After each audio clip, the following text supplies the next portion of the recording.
Uma boa noite, meus amados irmãos e irmãs.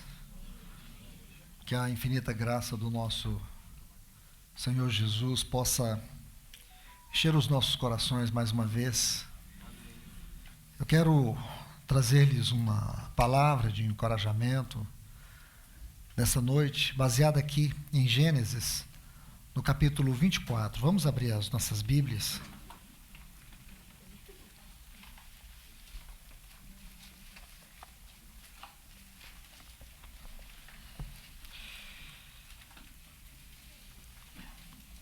Aqui nós vamos ver sobre o ministério do Espírito Santo.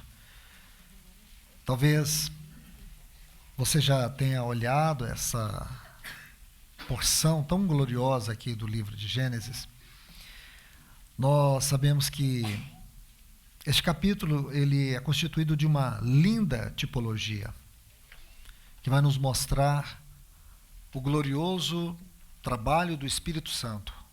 Esse ministério sagrado do Espírito Santo. Quando nós olhamos para este capítulo, nós ficamos convencidos da preciosidade da sua obra. E como nós, amados irmãos e irmãs, necessitamos nos dedicar, em especial nesta hora em que estamos vivendo, sobre o glorioso ministério do Espírito Santo. Este capítulo vai nos mostrar isso. Então, o meu desejo aqui é encorajar cada um de vocês a meditar e a encontrar aqui um profundo significado espiritual para a vossa devoção, compreensão e experiência com este glorioso Deus Espírito Santo.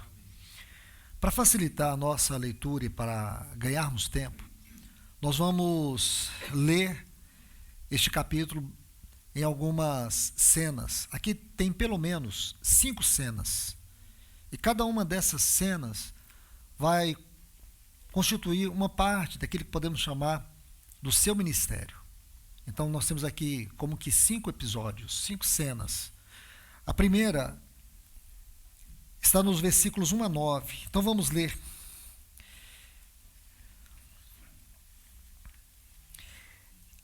Era Abraão já idoso, bem avançado em anos, e o Senhor em tudo o havia abençoado. Disse Abraão ao seu mais antigo servo da casa, que governava tudo o que possuía: põe a mão por baixo da minha coxa, para que te faça jurar pelo Senhor, Deus do céu e da terra, que não tomarás esposa para meu filho das filhas dos cananeus, entre os quais habito. Mas irás à minha parentela, e daí tomarás esposa para Isaque, meu filho. Disse-lhe o servo: talvez não queira a mulher seguir-me para esta terra. Neste caso, levarei teu filho à terra de onde saístes? Respondeu-lhe Abraão: cautela, não faças voltar para lá, meu filho. O Senhor, Deus do céu, que me tirou da casa de meu pai e da minha terra natal, e que me falou e jurou, dizendo: a tua descendência darei essa terra. Ele enviará o seu anjo, que te há de preceder, e tomarás de lá esposa para meu filho. Caso a mulher não queira seguir-te, ficarás desobrigado do teu juramento. Entretanto, não levarás para lá meu filho. Com isso, pôs o servo a mão por baixo da coxa de Abraão, seu senhor, e jurou fazer segundo tudo o que já estava resolvido. Então aqui nós temos a primeira cena. E nós vemos que essa cena, ela trata de uma aliança entre Abraão e Eliezer, o seu servo. Meus irmãos e irmãs, o que nós podemos notar nessa linda história, e aqui eu quero dizer para vocês, como Deus usa pessoas, e como ele usou pessoas, como ele criou toda uma cena para nos trazer aquilo que nós chamamos no Novo Testamento de Evangelho. Como ele criou toda essa história na sua sabedoria infinita e na sua soberania para nos falar de Cristo. Isso torna essa história tão sublime para nós. Porque aqui, com reverência, eu digo para todos vocês, Deus não está contando neste capítulo a história de Isaac e Rebeca, mas está contando a nossa história. Preste bastante atenção, ele está contando a nossa história. Quando o nosso Senhor Jesus, ele ascendeu aos céus e assentou no seu trono de glória, ele disse assim: é-me dado todo poder nos céus e na terra. O Senhor de tudo, aquele que herdou todas as coisas e o mais excelente nome sobre todo nome, o Filho de Deus, ele agora está no seu trono de glória. E quem foi enviado? O Eliezer, o Paracleto, o Espírito Santo. Ele foi enviado. E aqui conta-se essa história. Mas não é essa história, é a nossa história. O sublime de tudo isso é nós poder tocar pela mente de Deus, pela unção do seu Espírito, através da sua palavra, o que está acontecendo conosco, o que Deus está fazendo conosco. E muitas vezes isso não é notado, isso muitas vezes até é ignorado. E aqui o Senhor está abrindo os nossos olhos com essa história. Então, primeiro ponto, primeira cena, aliança. Foi por causa de uma aliança eterna que o Filho de Deus morreu. Foi por causa desta aliança eterna que o Espírito Santo foi enviado. E ele fará tudo conforme a aliança eterna.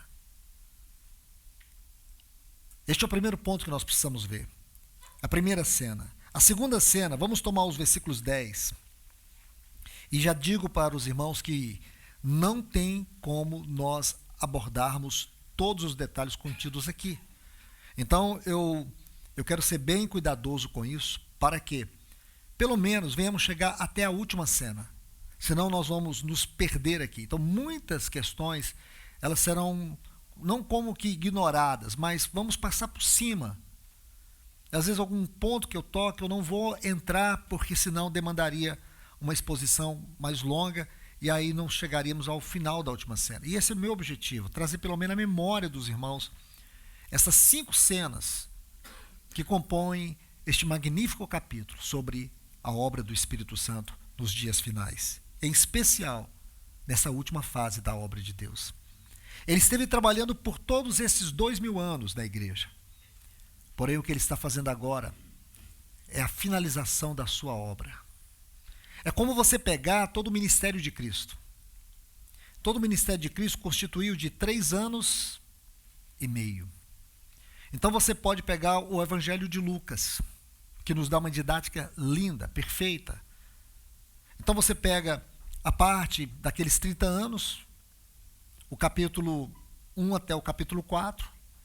Depois você vai pegar o segundo período, que são os 3 anos, do capítulo 4 até o capítulo 9.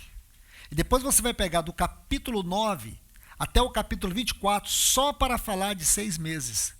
6 meses do ministério de Cristo compõem desde o capítulo 9 de Lucas até o capítulo 24. Então você vê que a maior parte ficou nesses capítulos. O que eu quero dizer, irmãos, e quero usar até um ponto muito importante aqui.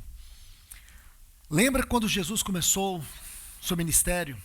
Foi num casamento, lá em Caná, João capítulo 2. Você sabe o que ele fez ali? Ele transformou água em vinho. Quando isso aconteceu, você lembra o que o dono da festa disse? Recorda? Deixastes a melhor parte do vinho para a última fase, da festa. Irmãos, eu me atrevo a dizer para vocês que Deus reservou o melhor para a sua igreja nesta última fase da obra de Deus. E para mim não é só uma questão bíblica, é uma questão bíblica que faz sentido. Porque muitos até acreditaram que a vinda do Senhor aconteceria assim. Viria uma grande apostasia, que já veio, está aí. E à medida que essa apostasia se intensifica, a igreja vai morrendo, vai esfriando. Quando a igreja está quase para acabar e tiver uns pouquinhos ali, aí o Senhor Jesus arrebata aqueles pouquinhos e pronto. E o resto, irmãos, o anticristo vai levar tudo. É essa a visão que você tem? Não, essa não é a nossa visão. A nossa visão é que será a vinda do Senhor Jesus vai coroar o seu triunfo com uma igreja gloriosa. Um povo que o ama, o Espírito Santo não vai falhar na sua obra. Sabe por quê? Porque ele é Deus com Deus e ele é parte dessa aliança eterna. Ele está envolvido nesta aliança, aliança do Pai. Aliança do Pai com o Filho, aliança do Pai com o seu Espírito. Então, vamos avançar um pouco aqui. Veja o versículo 10, a segunda cena que vai falar do encontro. A primeira cena está a ênfase na aliança. A segunda cena no encontro. Então diz assim, tomou Eliezer os servos, os 10 camelos e os servos, e partiu, levando consigo de todos os bens dele, do seu senhor. Levantou-se e partiu rumo da Macedônia, para a cidade de Naor. Fora da cidade, isso é muito importante, diz assim, fora da cidade, fez ajoelhar os camelos junto ao poço de água, à tarde, a hora em que as moças saem a tirar água. E disse consigo, ó Senhor, isso aqui agora é Eliezer orando, Deus de meu senhor Abraão, rogo-te que me acudas hoje, use de bondade para com meu senhor Abraão. Eis que estou ao pé da fonte de água, e as filhas dos homens dessa cidade saem para tirar água. Dá-me, pois, a moça. Olha que frase, irmãos. Como eu disse, tem tantas frases aqui que eu vou me deter em algumas só. Dá-me, pois, que a moça, a quem eu disser, inclina o canto para que eu beba, e ela me responder, bebe, e darei ainda de beber aos teus camelos, seja esta que designaste para teu servo Isaque. E nisso verei que usaste de bondade para com meu Senhor. Vamos parar aqui um pouco. O que você está vendo aqui? Nós estamos vendo que Eliezer está rogando a Deus. E aqui eu quero colocar pelo menos 2 textos para vocês. Romanos capítulo 8, versículo 26. Olha o que diz estes textos. Também o Espírito semelhantemente nos assiste em nossa fraqueza, porque não sabemos orar como convém. Agora o que diz? Mas o mesmo Espírito intercede por nós. O Espírito Santo intercede por nós. Ele intercede por nós com gemidos inexprimíveis. Olha o versículo 27. Aquele que sonda os corações sabe qual é a mente do Espírito, porque segundo a vontade de Deus é que ele intercede pelos santos. Irmãos, este é um papel importante do Espírito Santo, porque o final dessa frase aqui, desse versículo 27, em uma versão que está mais próxima do texto original, diz assim, porque o Espírito pede favor do povo de Deus, e pede de acordo com a vontade de Deus. E vamos entender isso aqui? Vamos traduzir esse texto na experiência de Abraão e Eliezer. Qual era a vontade de Abraão? A vontade de Abraão é que Eliezer encontrasse uma esposa que estivesse à altura do seu filho. Eu vou repetir isso com cuidado, irmãos. Uma esposa que estivesse à altura do seu filho. Nós estamos à altura de Cristo, irmãos? Infinitamente não. Nunca. É impossível. Mas o que aconteceu? Para que fosse usado ou realizada uma obra tão grande como a obra da redenção, Deus enviou o seu Espírito. Se a obra de Cristo foi a obra da redenção, a obra do Espírito Santo não pode ser menor do que a obra da redenção. Ele veio aplicar tudo aquilo que a redenção cumpriu, ele veio aplicar na nossa vida. A obra do Espírito Santo é esta, aplicar a obra da redenção na nossa vida. Ele veio aplicar o perdão. Ele veio aplicar em nós a transformação, a santificação. Então nós podemos pegar aqui perdão, justificação, santificação e conformação e, por último, a glorificação. O Espírito está fazendo isso. Eu e você não temos condições de fazer. É impossível para nós. Como seria impossível para qualquer um de nós alcançar a redenção de acordo com a justiça de Deus. Seria para todos nós algo impossível. Por mais que você vivesse toda a sua vida, você não conseguiria pagar ou satisfazer as justas exigências da justiça divina. E se Deus nos mandasse para o inferno, Ele não cometeria nenhuma injustiça, Ele só daria a nós o que merecemos. Então o que Ele fez? Ele tomou seu Filho e colocou sobre Ele toda a nossa culpa, toda a nossa iniquidade, toda a nossa miséria, toda a nossa condenação. Eu e você não conhecemos a ira de Deus, mas Ele conheceu no nosso lugar. Ele conheceu a culpa dos nossos pecados. Você e eu nunca saberemos o que significou para Deus a culpa dos nossos pecados em nós mesmos. Mas nós sabemos que Cristo experimentou toda a nossa culpa de pecado e de condenação, e nele, eu e você, fomos feitos justiça de Deus. Mas como que isso se torna realidade na minha vida? O Espírito Santo. Ele aplica, ele torna real, ele torna o perdão real.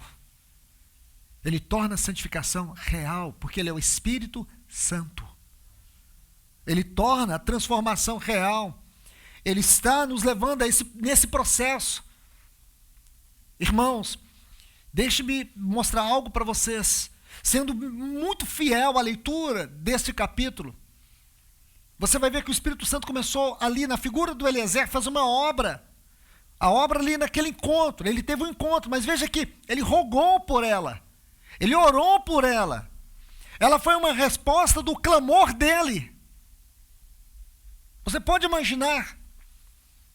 Irmão, você tem uma coisa que eu acho que nós somos fracos. É na oração. Não somos, irmãos. Vamos fazer uma investigação profunda nos labirintos secretos do nosso coração, mas apenas em um detalhe.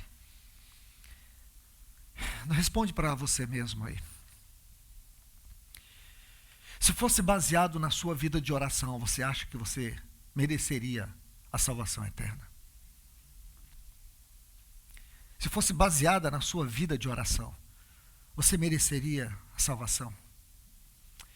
Mas graças a Deus, irmãos, que Deus colocou alguém muito precioso, santo e poderoso, para interceder por nós. E um dia nós saberemos que muitas vitórias que nós tivemos na nossa carne, não foi porque nós oramos, foi porque Ele orou. Porque Ele pegou firme conosco. Essa palavra aqui, no versículo 26, nos assiste. Essa palavra é profunda, irmãos. Essa palavra significa pegar firme, pegar junto com. O Espírito Santo é aquele que pega firme conosco. Você desanima, mas Ele não desanima. Você cansa, mas Ele não cansa. Você desiste, mas Ele persiste. Este é o Espírito Santo que nos foi enviado. Glórias a Deus pelo seu Espírito em nós. Você pode imaginar, Ele está orando por nós. Ele está orando, sabe para quê? Para que o desejo de Deus se cumpra. Qual é o desejo de Deus nesse capítulo 24 do livro de Gênesis? É que haja uma esposa para o seu filho. É que Eliezer encontre uma esposa para o seu filho. Meu irmão, minha irmã, eu te pergunto, existe um grito de adoração aí no seu peito? Existe uma explosão de gratidão aí dentro de você, que possa dizer: Senhor, muito obrigado, porque o Teu Espírito Santo me encontrou. Não fomos nós que aceitamos Jesus, foi o Espírito Santo que nos encontrou. Ele usou o que Ele teve que usar para poder chegar até você e te convencer do seu pecado. O Espírito Santo, ele nos convence do pecado, nos convence da justiça e nos convence do juízo. É isso que ele faz. Ele nos encontrou. É isso que nós chamamos de salvação. Ele nos encontrou. Mas amém. Vamos observar alguns detalhes. No versículo 15 diz: considerava ele ainda quando saiu Rebeca, filho de Betuel, filho de Milca, mulher de Naor, irmão de Abraão, trazendo um cântaro no ombro. Versículo 17: então o servo saiu-lhe ao encontro. Não é isso que eu estava falando para vocês? Meus irmãos e irmãs, sejamos bem cuidadosos com essa leitura. E por quê? Porque aqui, em pequenas frases, existem grandes mensagens. Saiu-lhe ao encontro. Isso derruba por terra todo o sentimento que a salvação é nossa. Não, a salvação pertence ao Senhor. Fomos nós que um dia aceitamos Jesus. Nós não aceitamos Ele. Nós estávamos mortos em delitos e pecados. Mortos espiritualmente. Incapazes. Mas foi o Espírito Santo. Foi o Espírito Santo que despertou em nosso coração pela palavra da vida. Pela palavra da salvação. Ele despertou a fé, porque a fé vem pelo ouvir e ouvir a palavra de Deus. Foi o Espírito Santo que te convenceu. Não foi seu intelecto, não foi sua mente. Eu e você não tínhamos capacidade nenhuma, mas o Espírito Santo nos convenceu do pecado. Nos convenceu das nossas misérias. Nos convenceu do juízo. Foi o Espírito Santo. Foi ele que nos encontrou. Saiu-lhe ao encontro. E ele não saiu ao encontro para falar dele, ele saiu ao encontro para falar de Cristo. De Cristo. Aí veja bem o versículo 21. O homem observava em silêncio atentamente. O homem observava em silêncio atentamente para saber se teria o Senhor levado a bom termo a sua jornada ou não. Tendo os camelos, versículo 22. Tendo os camelos acabado de beber, tomou o homem um pendente de ouro, de meio siclo de peso, e 2 pulseiras para as mãos dela, do peso de 10 siclos de ouro. Você vai ver que lá no versículo 36 desse capítulo, a gente vai passar por ele, mas deixe-me adiantar um pouco. Ele vai falar que Abraão era um homem riquíssimo. Ele tem um único filho. Eliezer vai dizer. E ele deu toda a sua riqueza para o seu filho. Então, o que Eliezer está fazendo aqui agora? Ele está dando para Rebeca as riquezas de Isaac. Ah, irmãos, o nosso olhar míope, nossa mente muitas vezes conformada com os padrões do mundo, nos impede muitas vezes de ver o que nós temos. O que nós temos? Sabe o que nós temos, irmãos? Nós temos todas essas riquezas de Cristo, mas em parte conhecemos. Mas um dia nós veremos a totalidade de tudo que temos. Mas nós sabemos que nós temos um perdão eterno. Nós sabemos que um dia, toda a riqueza de Cristo, nós tomaremos posse, porque será nossa herança eterna. Isso está aqui no capítulo 8 da Epístola aos Romanos. Nós somos herdeiros de Deus e co-herdeiros com Cristo. Você pode imaginar toda essa riqueza. Então aqui ele começa a dar a ela as riquezas de Isaac. Vamos para a terceira cena, que é dos versículos 28 ao 32. Aqui é muito especial. Então, depois que ele se apresenta a esta moça, ele dá a ela esses presentes. Aí agora nós vamos para uma outra cena, onde ele se torna o hóspede especial. Nos versículos 28 a 32, diz assim: e a moça correu e contou aos da casa de sua mãe todas essas coisas. Ora, Rebeca tinha um irmão chamado Labão.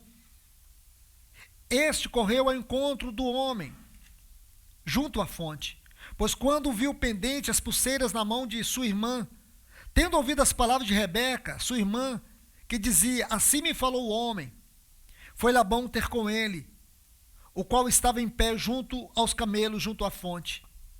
Versículo 31. Ele disse: entre, bendito do Senhor, porque está aí fora? pois já preparei a casa e o lugar para os camelos.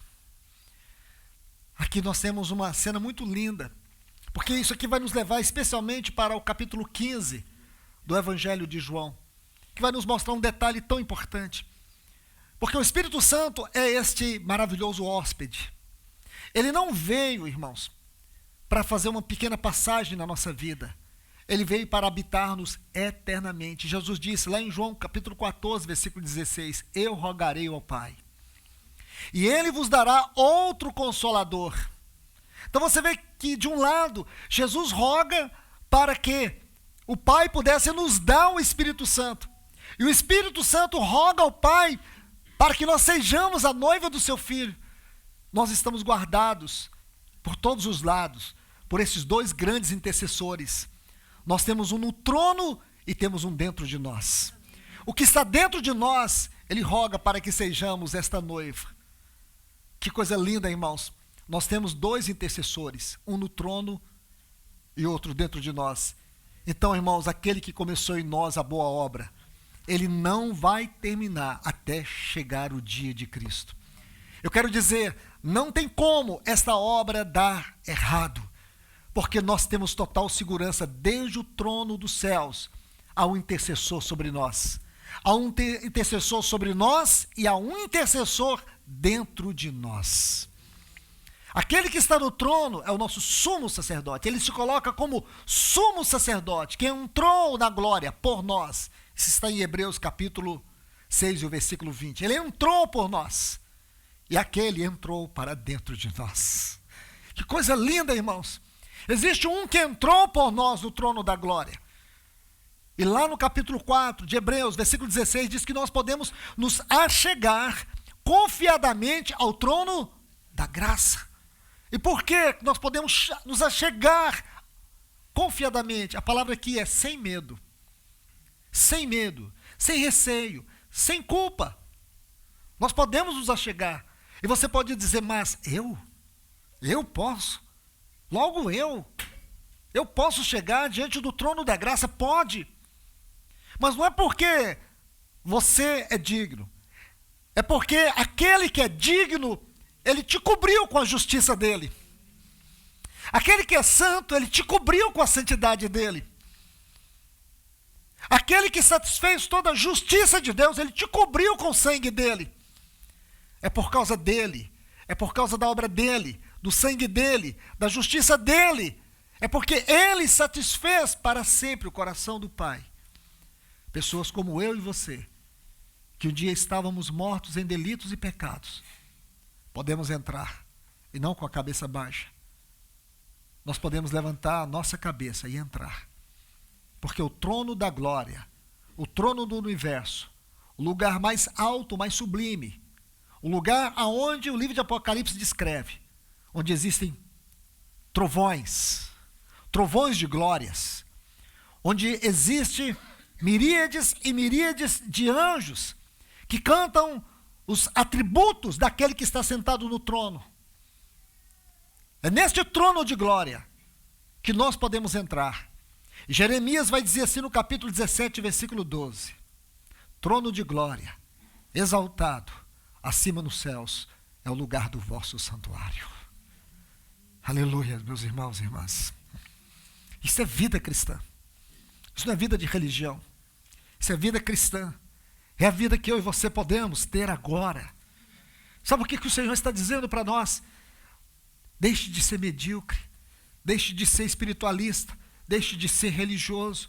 Viva a vida como um filho de Deus. Viva a vida como uma noiva amada. Como uma noiva que foi comprada, que foi resgatada. Como alguém que foi tirado de um estado de mediocridade, um estado de trevas, e foi colocado no reino, na esfera eterna da glória do reino de Cristo Jesus. Mesmo sabedores que nós estamos no corpo dessa carne, cheio de limitações, vulnerabilidades, fraquezas, disposições erradas, mas mesmo sendo tudo isso, Deus não nos deixou sozinho aqui. Para que tudo isso desse certo até o final, Cristo está no trono por nós. O Espírito Santo está dentro de nós. É este hóspede que nós temos. Ele não pode, irmãos, continuar sendo entristecido. Ele não pode continuar sendo resistido. Ele não pode continuar sendo apagado. Reavives o dom de Cristo que há dentro de você. A palavra dom aqui é dádiva. Sabe qual é a grande dádiva de Cristo para nós? O Espírito qual ele rogou para que o Pai nos desse.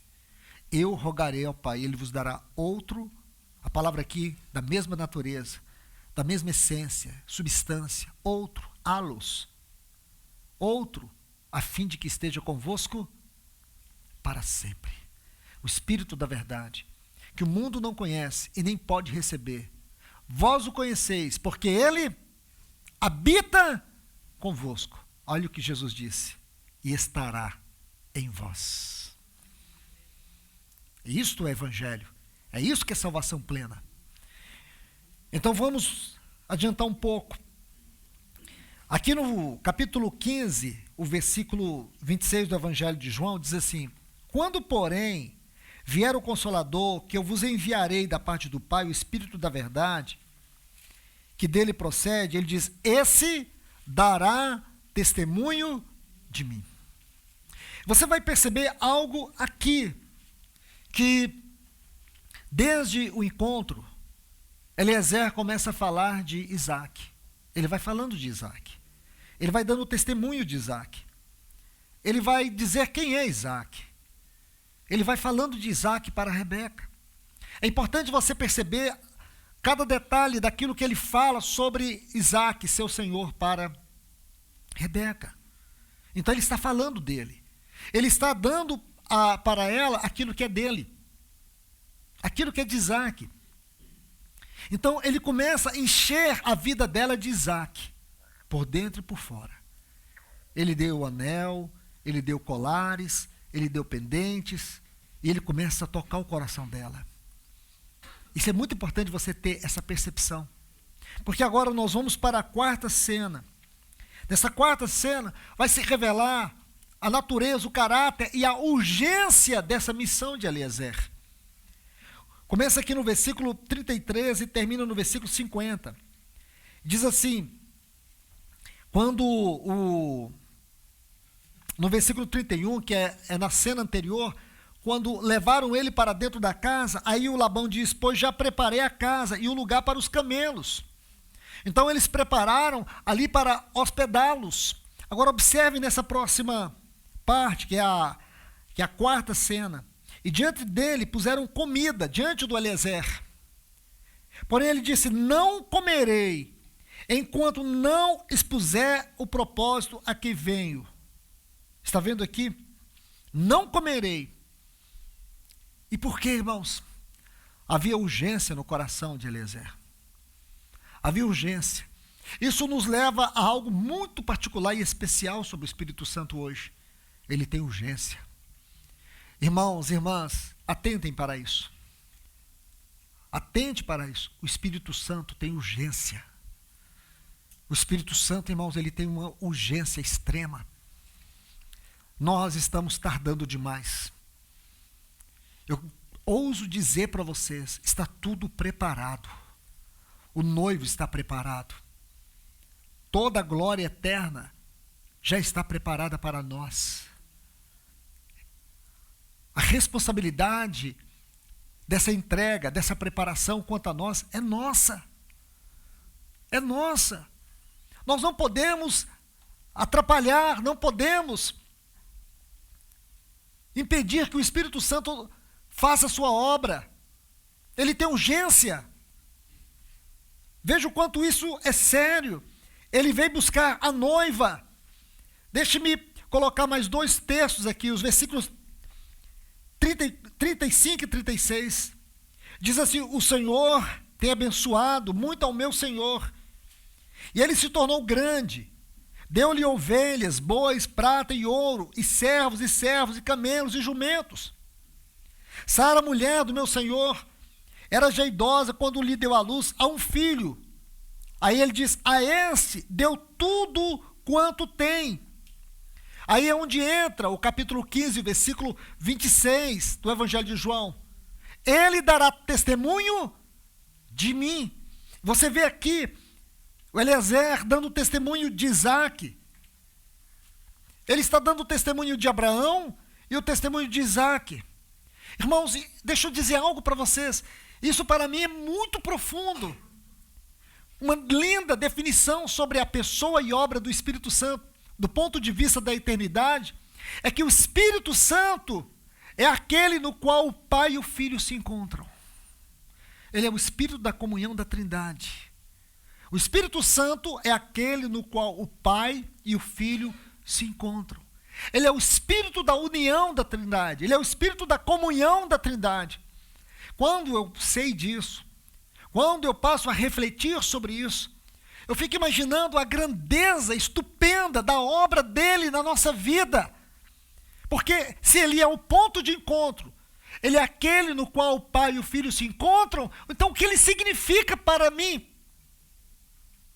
Ele é aquele que traz o Pai para dentro de nós. Ele é aquele que traz o Filho para dentro de nós. É aquele Espírito da habitação. Ele não é o Espírito da habitação sozinho. Ele não veio nos habitar sozinho. Ele veio nos habitar e ele traz o Pai para dentro de nós. É claro, irmãos, que essência e substância, nós não temos como suportar isso, mas como ele faz? Como ele é o Espírito da habitação, ele é inseparável do Pai e do Filho. Então ele traz a realidade daquilo que é o Pai e o Filho para dentro de nós. E nunca poderíamos receber isso e desfrutar isso se não fosse esta obra de milagre. Se o sangue de Cristo Jesus é a obra da justiça, o Espírito Santo é a obra da habitação espiritual. É baseado nisso que nós chamamos a igreja de uma casa espiritual. Não isso aqui. Isso aqui é um salão. Casa espiritual somos nós. Quando Jesus disse, na casa de meu Pai há muitas moradas. A casa do Pai, em primeiro lugar, em João 2, ele faz uma referência a ele mesmo, ao seu corpo. Mas aqui em João 14, ele faz uma referência a nós. E ele vai dizer assim, lá mais embaixo, no versículo 26, se alguém me ama, guardará minha palavra, e o Pai o amará, e viremos para ele e faremos nele morada. Como foi que ele veio fazer morada em nós, ele e o Pai? Ele veio fazer morada em nós por meio do Espírito. Meu irmão, minha irmã, nós somos pessoas habitadas. A eternidade já começou para nós. Eu quero te falar que a eternidade já começou na nossa vida. O dia que você recebeu a salvação e o Espírito veio te habitar, ele trouxe a eternidade para dentro de você. A eternidade está dentro de nós. Quando Jesus disse, aquele que crê em mim, do seu interior fluirão rios de águas vivas. Quando você abre Apocalipse capítulo 22, o que você encontra? O rio de água viva. Aí você vai para o Salmo 46, diz assim, há um rio, cujas cidades, cujas correntes alegram a cidade de Deus. Essa cidade está lá no capítulo 21 e 22. No versículo 9 do capítulo 21, diz assim, vem, mostrar-te-ei a noiva, a esposa do Cordeiro. Versículo 10, João diz assim, que ele foi levado em espírito, e ele viu uma cidade que descia adornada como noiva. A cidade, a Nova Jerusalém, é a composição de todos os filhos de Deus. Não é a cidade onde nós vamos morar, é a cidade onde Deus vai habitar. É a cidade aonde Deus vai habitar. Esta Nova Jerusalém é uma noiva, é uma cidade nupcial, é a igreja gloriosa, é onde nós viveremos eternamente habitados por Deus, pelo Filho, pelo seu Espírito. Isto é a casa de Deus. Ele diz, na casa de meu Pai há muitas moradas. Que lindo é isso, irmãos. É esta doutrina, é isso que o Espírito Santo está fazendo. Glórias a Deus por isso. Veja, o Espírito Santo, então, é esta pessoa onde o Pai e o Filho se encontram. João, capítulo 16, versículo 13, diz assim, quando vier, porém, o Espírito da verdade, ele vos guiará a toda verdade, porque não falará por si mesmo, mas dirá tudo que tiver ouvido e vos anunciará as coisas que hão de vir. Que lindo! Esta palavra aqui, anunciará, é um vocábulo no texto grego original, Anagelo. Esta palavra é muito importante. Anunciará. Olhe bem aí esta palavra. Ela é formada por dois vocábulos, ana e agelo. Esta palavra ana significa entre duas coisas, entre dois fatos, entre dois episódios. É justamente isso. E a palavra gelo, da onde vem a palavra anjo. Então, nós temos aqui algo muito significativo. Ele é o mensageiro. Escute, ele é o mensageiro entre dois acontecimentos. Ele é o mensageiro entre dois acontecimentos. Quais são os dois acontecimentos? Ele é aquele que está entre dois grandes acontecimentos. Quando o nosso Senhor Jesus ascendeu, o Espírito desceu. Agora o Espírito Santo vai subir com a noiva e Cristo vai descer. São esses dois acontecimentos. Cristo ascendeu, o Espírito Santo desceu. O Espírito Santo vai ascender e Cristo vai descer. E nós vamos encontrar com Ele. Então ele é este mensageiro. E é disso que ele está falando nesse tempo para nós. É que o nosso noivo está vindo. A nossa visão de arrebatamento, irmãos, precisa ser transformada. A gente precisa mudar isso. Todo mundo acha, todo cristão, pelo menos eu penso, que a grande maioria de nós, melhor colocar assim, acredita que a gente vai estar vivendo uma vida normal. Essa vida que muitos vivem. Sem se importar com a vida do Senhor, sem ter esse coração devocional, esse coração da noiva, esse coração que você vê aqui de Rebeca. De repente, explode alguma coisa em algum lugar no universo e a gente desaparece. É assim que as pessoas têm. Irmãos, olhando para a Bíblia, revisando tudo que eu já li, eu não acredito nisso. Não consigo acreditar porque não tem base. Sabe qual é a base que tem? Que está nesse capítulo. É que o arrebatamento já começou. O coração da noiva já foi conquistado. Ela anela por ele a todo tempo. O que vai acontecer, aquilo que nós chamamos de arrebatamento, na verdade vai ser um encontro. Vai ser um encontro. Deixa eu colocar isso com muito cuidado. E se você não entender, eu estou aqui à sua disposição para te ajudar. Irmãos, não haverá aquele arrebatamento como eu acabei de citar. Vai haver um grande encontro. É um grande encontro. É maior do que você pensa. E isto que é maior, não só vai acontecer naquele dia. Aquele dia será o encontro daquilo que já começou na nossa vida. Daquilo que o Espírito Santo já está fazendo. De tudo que Ele está falando. Daquilo que está se alojando no seu coração. Ele está traduzindo para nós as afeições de Cristo. Ele está nos revelando mais sobre Cristo. Ele está nos conquistando. E à medida que isso está acontecendo em nossa vida, você percebe que você está se soltando. Essas aspirações mundanas, elas não existirão mais. Essas compulsões mundanas não vão nos dominar mais. Porque todo o nosso anelo e toda a nossa atenção é para Ele. Aí você começa a ver que muitos textos da Bíblia vão fazer sentido na nossa vida. E aqui está essa maravilhosa obra. Veja, ainda neste capítulo 16, olha o versículo 14 e 15. Diz, Ele me glorificará, porque há de receber o que é meu e vos anunciará. O sentido aqui tem a ver também com a entrega. O que Eliezer fez? Ele começou a dar para Rebeca aquilo que era de Isaac. É como se ela estivesse dando ele, é como se ele estivesse dando Isaac. É o dispensar de Cristo, das insondáveis riquezas de Cristo.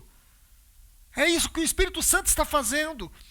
Olha o versículo 15. Tudo quanto o Pai tem é meu. Lembra? Meu senhor Abraão, um homem riquíssimo, e ele pegou toda a sua riqueza e deu ao seu filho. Por isso é que disse que há de receber do que é meu e vou-lo há de entregar. Aí está. No versículo 49, para encerrar esta sessão, diz assim, fazei-mo, agora pois, se a vez de usar de benevolência e de verdade para com meu Senhor, fazei-mo saber Se não, declarai-mo para que eu vá ou para a direita ou para a esquerda. Então agora Eliezer, diante daquele grande banquete, ele faz essa pergunta. Ele diz justamente isso. Se eu encontrei aqui a bondade de vocês, se eu encontrei aqui a confiança de vocês, a verdade de vocês para com meu Senhor, aí ele diz, fazem-me saber. Ou então, que eu esteja livre para ir para a direita ou para a esquerda, para procurar uma outra moça. Se não é essa. Olha que coisa mais interessante, irmãos. Isso traz para nós uma pergunta. Uma pergunta muito séria. O Espírito Santo encontrou em nós um coração como aquele de Rebeca? O Espírito Santo encontrou em você um coração como o de Rebeca? Olha que coisa mais interessante. Será que existe em nós esse desejo, esse anelo por Ele? Vamos avançar. A quinta cena está aqui nos versículos 51 a 61. Diz assim, versículo 51. Eis Rebeca na tua presença, toma e vai-te. Seja ela mulher do filho do teu Senhor, segundo a palavra do Senhor. Então nós sabemos que, assim como Eliezer, o Espírito Santo está aqui numa obra muito especial. O Espírito de Deus, aquele que é Deus com Deus, aquele que vem nos habitar, ele tem uma grande missão. Qual é a grande missão do Espírito Santo baseado neste capítulo 24 do livro de Gênesis? Encontrar uma noiva para Cristo. Um outro ponto. Como nós podemos definir isso na nossa experiência?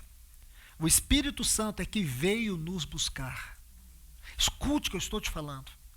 Não é Cristo que virá nos buscar. A gente sempre fala que o arrebatamento é Cristo vindo nos buscar. Mas nesse capítulo nós vemos algo diferente. Foi o Espírito Santo que veio nos buscar. Cristo virá nos encontrar. Quem vai nos levar não é Cristo. Quem está nos levando é o Espírito Santo. Consegue ver isso? Agora você vê o quanto a obra dele é sublime. Não é Cristo que vem nos arrebatar, é o Espírito Santo que está nos arrebatando. É aquele caminho perfeito para o alvo que Paulo fala em Filipenses 3, prossigam para o alvo. Mas nós não prosseguimos na nossa força. Nós não prosseguimos porque a nossa vontade superou todas as expectativas. Nós estamos prosseguindo porque a vontade do Espírito Santo encontrou em nós o coração de uma noiva. O coração de alguém que se rendeu. Um coração de alguém que se entregou totalmente. Não tem nada que no nosso coração roube o lugar de Cristo. Não há nada no nosso coração que possa tomar ou deixar a sua presença de lado. O nosso coração é todo dele. A pergunta hoje, ela é séria. O meu, o teu coração, o nosso coração é todo dele? Ou temos um coração dividido? Cristo e mais alguma coisa. Esse não é o coração da noiva. O coração da noiva é todo dele. Olha que coisa linda. Esta é a missão. Cristo não virá nos buscar. Ele virá nos encontrar. Quem veio nos buscar, já nos encontrou. Quem veio nos buscar, já está nos levando. Você sente que Ele está te levando? Aleluias! Ele está nos levando. E Cristo virá nos encontrar. Que coisa linda, irmãos. Isso é magnífico demais. É algo que você precisa olhar. Aí, quando Labão entrega e diz aqui para Eliezer, eis aqui, leva, toma. Aí diz assim no versículo 53, tirou joias de ouro e de prata e vestidos, e os deu a Rebeca. Também deu ricos presentes a seu irmão e a sua mãe. Agora você vê que ele colocou agora vestes novas nela. Tudo isso, irmãos, não pertencia a Eliezer. Tudo isso pertencia a Isaac. Foi o que aconteceu conosco, irmãos. O Espírito Santo colocou em nós as vestes da justiça de Cristo. Não há condenação para aqueles que estão em Cristo Jesus, porque a lei do Espírito de vida em Cristo Jesus nos livrou da lei do pecado e da morte. Que coisa linda, irmãos. Se você ler capítulo 7, o final do capítulo 7, você vai ver ali a lei de Deus, vai ver a lei do pecado e a lei de Deus. Então a lei do pecado, ela é universal. A lei do pecado, ela é universal. A lei do pecado diz que eu sou um pecador. Não há como eu agradar a Deus por mim mesmo e de mim mesmo. Essa é a lei do pecado. Existe também a lei de Deus. E essa lei, irmãos, quando ela se aplica à minha vida, eu estou condenado. Mas há uma outra lei. Há uma outra lei. E essa lei supera todas as outras leis. É a lei do Espírito de vida em Cristo Jesus. E a lei do Espírito de vida em Cristo Jesus nos livra de todo o pecado e de toda a condenação. Não há condenação para os que estão em Cristo Jesus, porque a lei do Espírito de vida em Cristo Jesus nos livrou da lei do pecado e da morte. E aqui que está a justiça de Cristo. Aí você vai ver que as riquezas da sua glória, lá em Romanos capítulo 9, o versículo 23 diz, a fim de que também desse a conhecer as riquezas da sua glória. E também Efésios, capítulo 13, versículo 8. A mim, o menor de todos os santos, foi dada esta graça de pregar o evangelho das insondáveis riquezas de Cristo Jesus. E não é o que o Espírito Santo está aplicando a nós?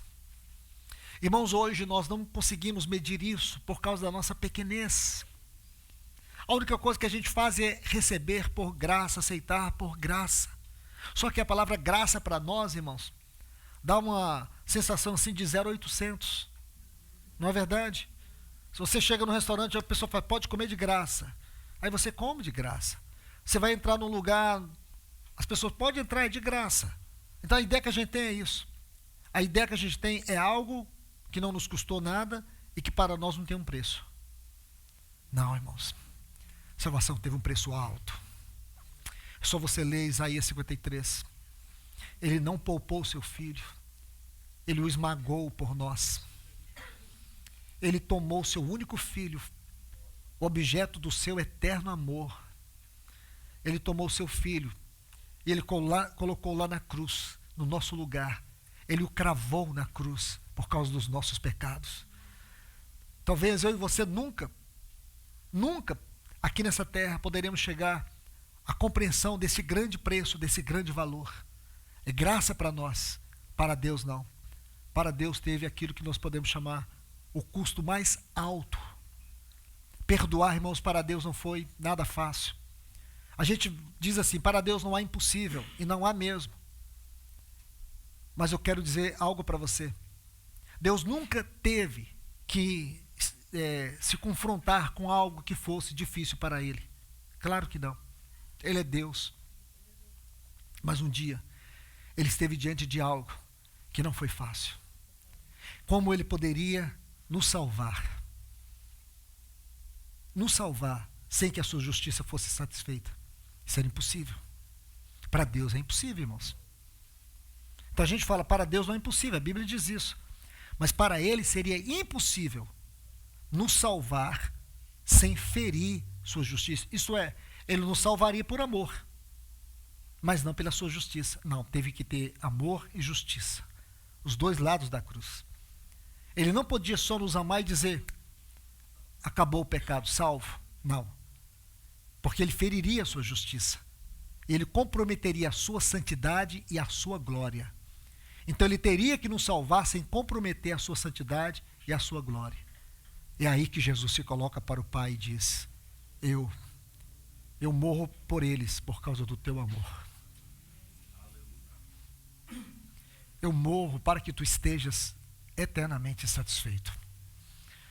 Eu morro por eles, eu dou a vida por eles, para que a tua glória seja exaltada, para que ninguém exponha a tua glória ao opróbrio. E aí que entra, irmãos, a gloriosa obra da redenção. Foi isso que aconteceu. Isso torna a salvação algo extraordinário. E aí você vai ver que todas as riquezas dessa salvação agora se tornam nossa. Toda a experiência de Cristo da redenção é nossa experiência. A crucificação dele é a nossa crucificação. A morte dele é a nossa morte. A ressurreição dele é a nossa ressurreição. A ascensão dele é nossa. Aquele trono onde ele está também é nosso. Sabe por quê, irmãos? Aquele é o trono da graça.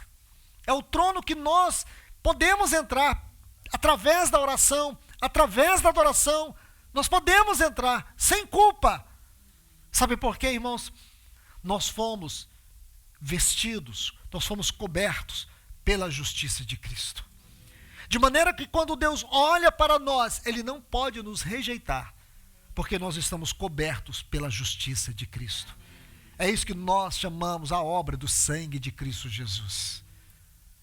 Então, nós vemos algo maravilhoso. Agora, vamos prestar atenção aqui. A partir do versículo 54 diz: depois comeram e beberam, ele e os homens que estavam com ele, e passaram a noite. E de madrugada, quando se levantaram, disse o servo: permiti que eu volte ao meu senhor. Mas o irmão e a mãe da moça disseram: fique ela ainda conosco alguns dias, pelo menos 10, e depois irá. Aí Eliezer disse: não me detenhas, pois o Senhor me tem levado a bom termo na jornada. Permiti que eu volte ao meu senhor. Aí eles, vendo que a situação era complicada, porque este servo, este Eliezer, ele tinha uma missão, ele não negociava a sua missão, ele tinha urgência. Sabe por quê, irmãos? Aí entra algo que eu penso de maneira muito particular. Porque ele tinha uma ânsia no seu coração, um anelo profundo, para ver a face do seu Senhor, quando ele olhasse para aquela noiva. Aquilo que Adão disse quando ele viu Eva: essa, afinal de contas, é ossos dos meus ossos, carne da minha carne. Era isso, possivelmente, que estivesse no coração de Eliezer. Era cumprir a sua missão, era entregar aquela noiva, colocá-la diante do seu Senhor. Então ele diz para eles: permiti que eu volte ao meu Senhor.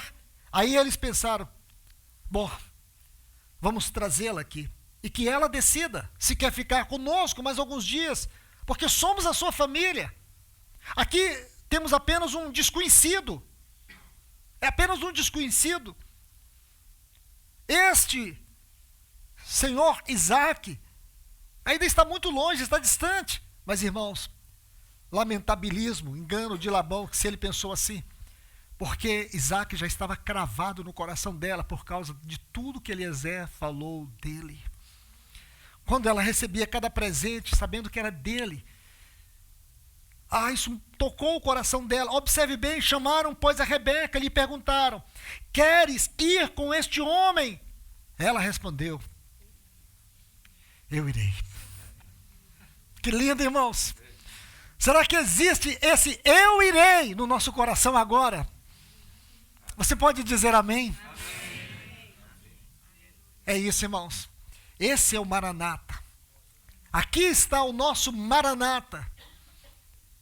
Este é o nosso Maranata, eu irei. Maranata, quando você diz Maranata, você está dizendo: eu irei. Eu amo o meu Senhor. Eu amo o meu Senhor. Por isso a gente diz Maranata. É este o ponto alto desta mensagem. Então aí nós vamos para a conclusão dessas 5 cenas. Aí temos o desfecho, a conclusão, que é o encontro, o grande encontro. Aí diz assim no versículo 59, nesse desfecho, que eu chamo aqui de uma moldura, de toda esta pintura linda que temos aqui nesse capítulo 24 de Gênesis.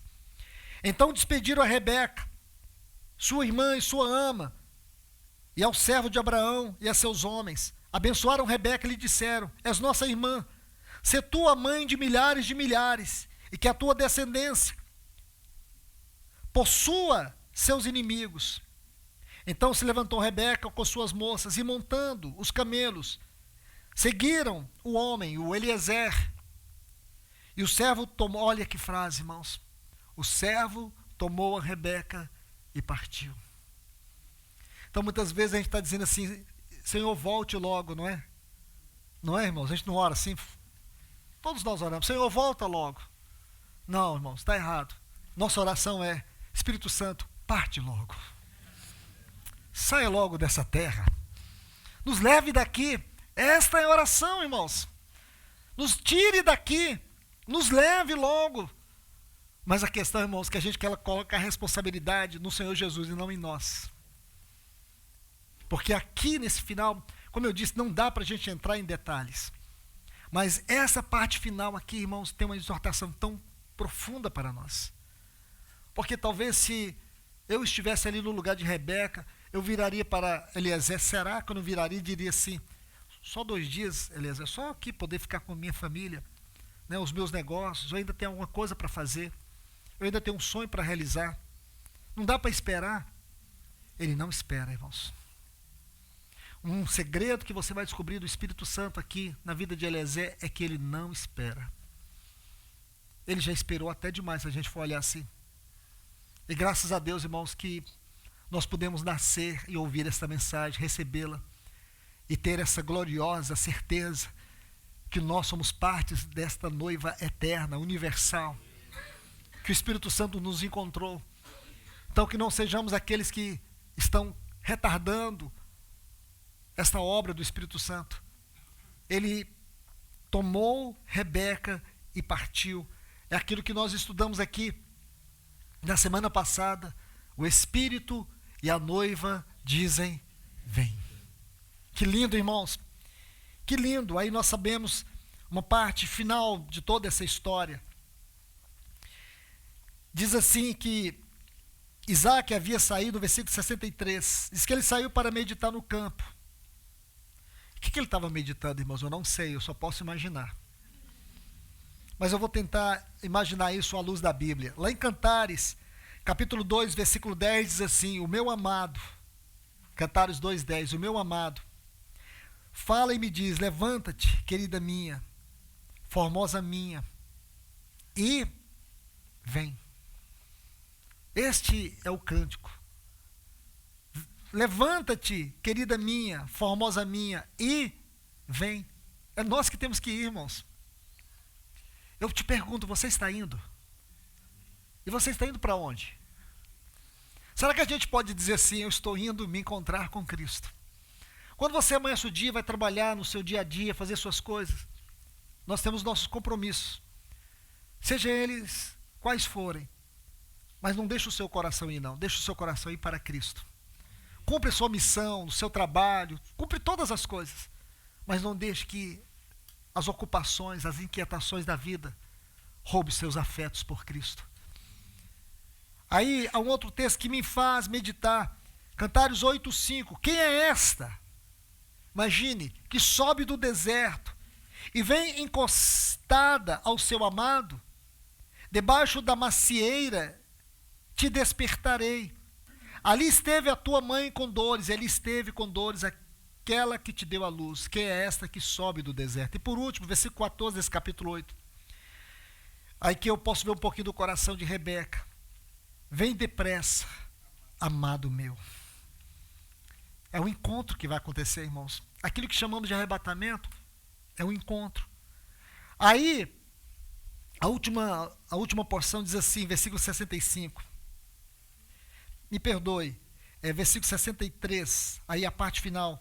Diz que quando ele ergueu os olhos, e eis que vinham camelos.